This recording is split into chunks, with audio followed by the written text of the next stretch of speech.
Assalamualaikum warahmatullahi wabarakatuh. Perkenalkan, saya Muhammad Aris Taufikur Rahman, mahasiswa semester 6 program studi Perbankan Syariah Universitas Kyai Haji Abdul Halim Mojokerto. Di sini saya akan mempresentasikan terkait audit internal dan audit eksternal. Pada pembahasan pertama, saya akan menjelaskan terkait definisi dari audit syariah dan audit konvensional. Nah, audit syariah sendiri menurut Yakob dan Dongla, beliau mengatakan bahwa audit syariah adalah suatu proses sistematis untuk secara objektif mendapatkan dan mengevaluasi bukti-bukti mengenai kegiatan sosial, ekonomi, dan asersi menurut Islam yang kemudian mengukur tingkat kesesuaiannya terhadap prinsip yang telah ditentukan. Jadi audit syariah adalah suatu proses pemeriksaan yang terstruktur dan menyeluruh. Tujuannya adalah untuk mengumpulkan dan mengevaluasi bukti-bukti yang berhubungan dengan kegiatan ekonomi dan sosial suatu organisasi. Proses ini dilakukan secara objektif, artinya tanpa memihak atau bias, untuk memastikan bahwa kegiatan tersebut sesuai dengan prinsip-prinsip Islam. Jadi audit syariah memastikan bahwa segala sesuatu yang dilakukan oleh organisasi tersebut mengikuti aturan-aturan yang telah ditetapkan dalam ajaran Islam. Lanjut ke definisi dari audit konvensional. Secara umum, audit konvensional adalah yaitu suatu proses yang sistematik yang bertujuan menetapkan suatu kesesuaian antara pernyataan-pernyataan tentang aktivitas dan peristiwa ekonomi dengan aturan atau prinsip yang sudah ditetapkan serta menyampaikan hasilnya kepada para pemakai laporan keuangan. Jadi audit konvensional adalah proses pemeriksaan yang teratur dan terstruktur. Tujuannya adalah untuk memastikan bahwa laporan tentang aktivitas dan kejadian ekonomi suatu perusahaan itu sesuai dengan aturan dan prinsip yang telah ditetapkan. Dalam proses ini, auditor itu mengumpulkan dan mengevaluasi informasi untuk melihat apakah laporan keuangan perusahaan tersebut akurat dan sesuai dengan standar yang telah berlaku. Hasil dari pemeriksaan ini kemudian dilaporkan kepada orang-orang yang menggunakan laporan keuangan tersebut seperti pemilik perusahaan, investor, atau pihak lain yang berkepentingan. Untuk pembahasan selanjutnya adalah terkait perbedaan antara audit syariah dan audit konvensional. Nah, perbedaan ini terbagi ke dalam 4 macam. Yang pertama adalah terkait kerangka kerja, itu dimana audit syariah itu menggunakan standar audit dari AAOIF atau Accounting and Auditing Organization for Islamic Financial Institution. AAOIF sendiri itu mengembangkan standar yang sesuai dengan prinsip-prinsip syariah Islam. Sedangkan audit konvensional itu menggunakan standar auditing yang dikeluarkan oleh IAI atau Ikatan Akuntan Indonesia, di mana standar ini itu mengikuti prinsip-prinsip akuntansi secara umum yang berlaku secara internasional juga seperti IFRS ataupun GAAP. Lalu aspek ruang lingkup, audit syariah itu meliputi aspek ekonomi, akuntansi, sosial, dan lingkungan. Selain menilai laporan keuangan, audit syariah juga memastikan kepatuhan terhadap prinsip-prinsip syariah dalam semua aspek operasi perusahaannya, termasuk dampak sosial dan lingkungannya juga. Sedangkan audit konvensional hanya fokus pada aspek ekonomi dan akuntansi.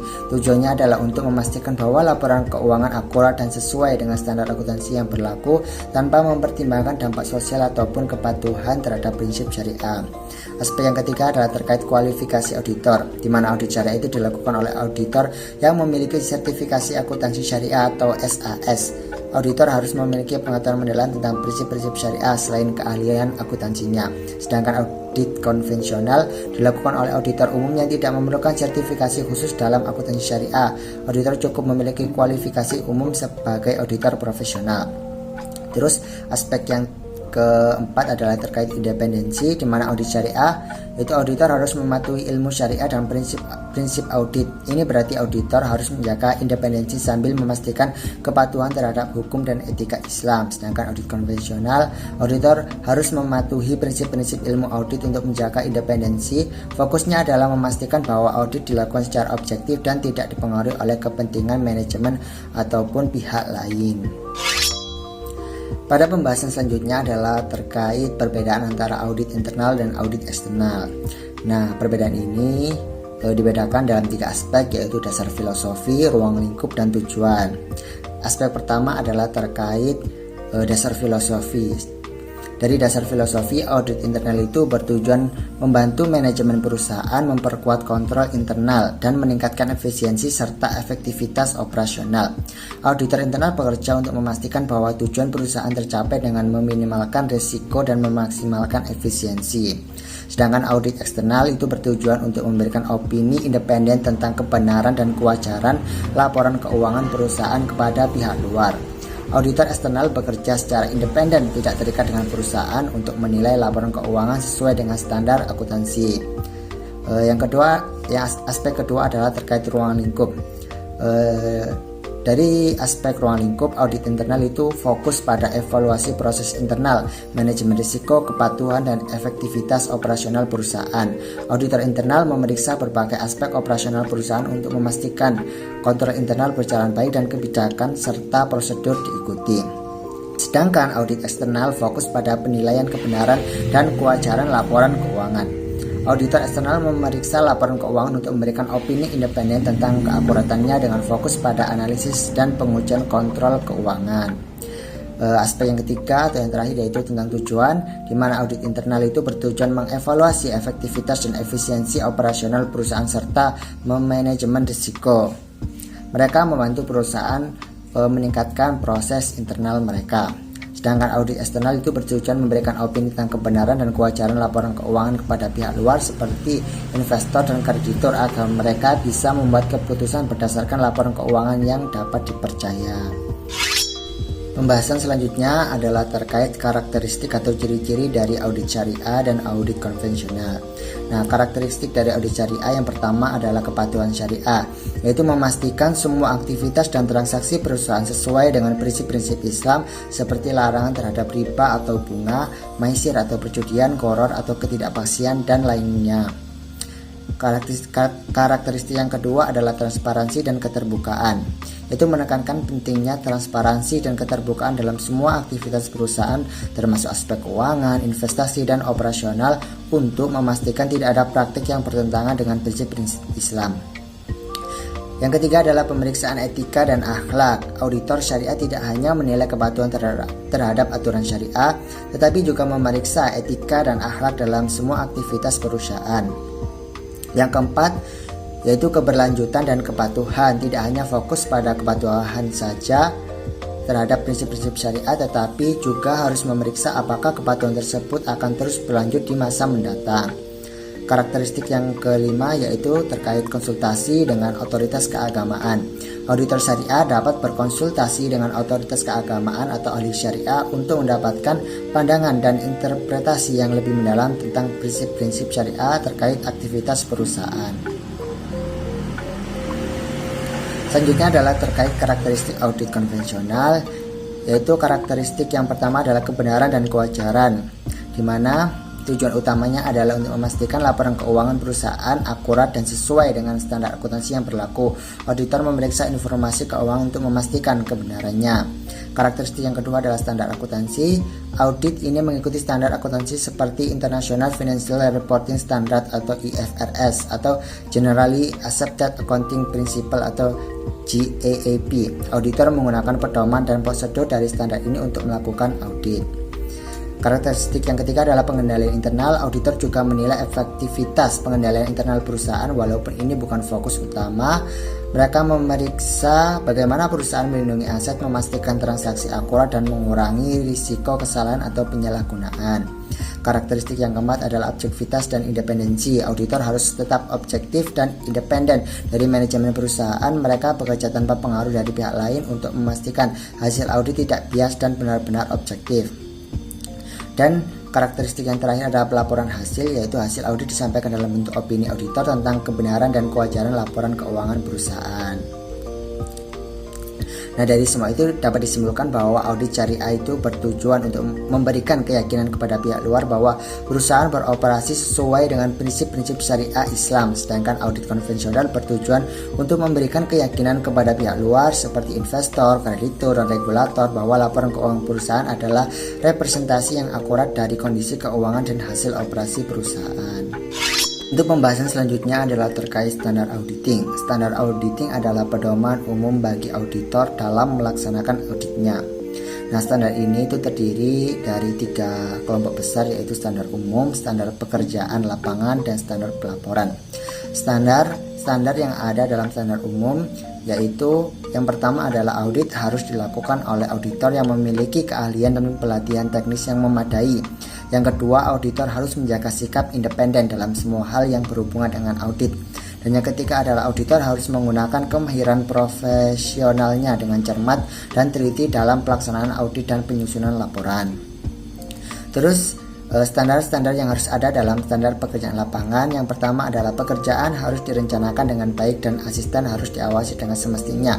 Yang kedua, auditor harus memahami pengendalian internal untuk merencanakan audit dan menentukan sifat, waktu, serta lingkup pengujian. Yang ketiga, auditor harus memperoleh bukti audit yang cukup melalui inspeksi, pengamatan, permintaan keterangan, dan konfirmasi untuk dasar menyatakan pendapat atas laporan keuangan yang diaudit. Terus standar-standar yang harus ada dalam standar pelaporan. Yang pertama adalah laporan auditor harus menyatakan apakah laporan keuangan sesuai dengan standar akuntansi yang berlaku di Indonesia. Laporan audit harus menunjukkan jika ada ketidakkonsistenan penerapan standar akuntansi antara periode berjalan dan periode sebelumnya. Pengungkapan informasi dalam laporan keuangan harus dianggap memadai kecuali dinyatakan lain dalam laporan auditor. Laporan auditor harus memuat pernyataan pendapat mengenai laporan keuangan secara keseluruhan atau alasan jika pendapat tidak dapat diberikan. Untuk pembahasan selanjutnya adalah terkait ruang lingkup audit syariah dan konvensional. Menurut Jacob dan Dongla menjelaskan bahwa audit syariah itu lebih luas dibandingkan dengan audit konvensional.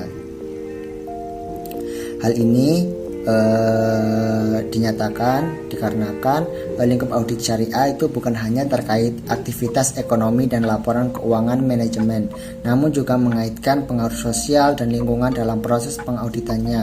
Hal ini tidak lepas dari hukum Islam yang memang secara luas mengatur setiap sendi kehidupan manusia, dan tujuan besarnya adalah untuk mempertemukan antara konsep audit dengan maqasid syariah.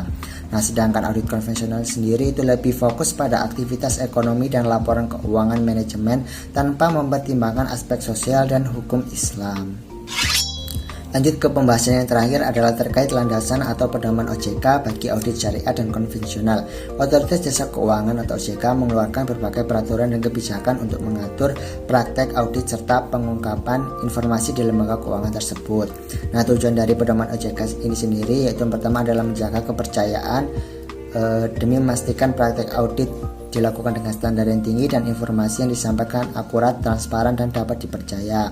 Adapun tujuan yang lain yaitu adalah untuk stabilitas keuangan, di mana menjaga stabilitas sistem keuangan dengan regulasi yang sudah ketat.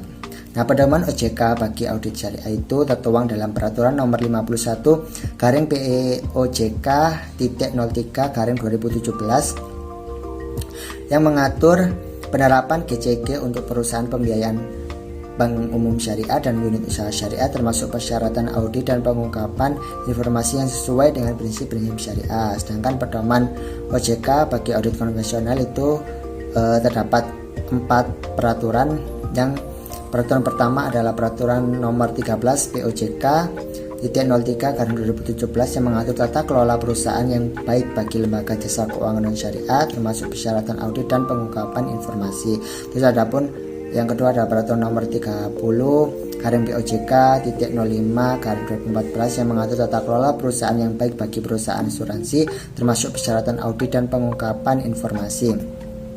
Dan peraturan yang ketiga adalah peraturan nomor 31 POJK.05/2014 yang mengatur tata kelola perusahaan yang baik bagi perusahaan efek, termasuk persyaratan audit dan pengungkapan informasi.